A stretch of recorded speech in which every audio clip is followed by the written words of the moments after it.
It's pretty rare that a new cartridge enters the market and finds immediate success, just because we already have so many great choices and because there are so few true gaps left to fill. And really, no cartridge has had more success in the last 5 years than Winchester's 350 Legend.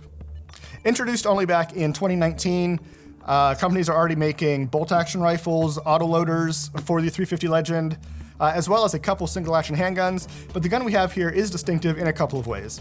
This is Smith & Wesson's new Model 350, and it bears the distinction of not only being the first double-action handgun put out by a major manufacturer that fires 350 Legend, but it is also just the third cartridge ever to be chambered in Smith & Wesson's X-frame, joining the 500 and 460 Smith & Wesson Magnums. At launch, this gun is only being offered in one SKU with a 7.5-inch barrel, which brings the overall length to about 13.5 inches. As far as tipping the scales go, this thing weighs in empty at about 72 ounces, which is 4.5 pounds, so it's a pretty substantial hunk of steel. The frame, barrel, cylinder, all the major parts of this gun are stainless steel that have been given a nice satin finish that really results in just a gorgeous gun. For sights, Smith & Wesson has given this gun a windage adjustable U-notch rear that it has paired with a ramped red insert post that really creates a contrasting sight picture that is quick to pick up and really easy to use. The revolver's grip is a one-piece rubber unit that is kind of tacky in the hand, does a good job of really anchoring the gun in your hand as well as really soaking up the recoil.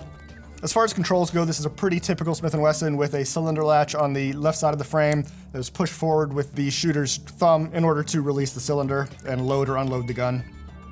Smith & Wesson has managed to make room for 7 cartridges inside the cylinder, which is a pretty impressive capacity, and the gun does advance in a counterclockwise motion when the trigger is pulled. Now, while we're talking about the trigger, double action operation, like we said, double action pull is pretty heavy, up near 11 or 12 pounds, but the single action is really superb. Took an average of 10 pulls and it came out to 4 pounds, 10 ounces, but really it was so crisp that it feels a lot less than that in the hand. Now, of course, the 350 Legend is a rimless cartridge, unlike most revolver cartridges. So Smith & Wesson has gone ahead and machined a counterbore into each of the chambers that allows it to headspace properly without the use of a moon clip.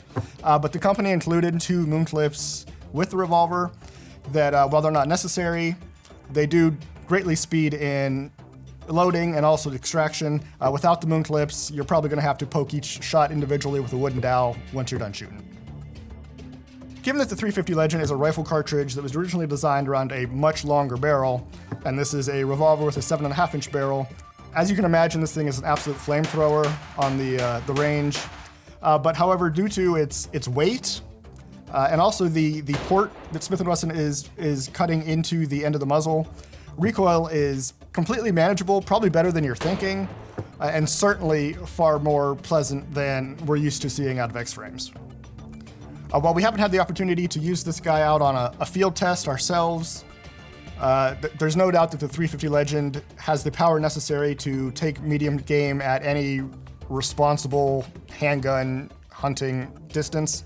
And just given the quality that's evident in the Model 350 and really all X-frames, there's no doubt that this gun also has the accuracy necessary to make it happen.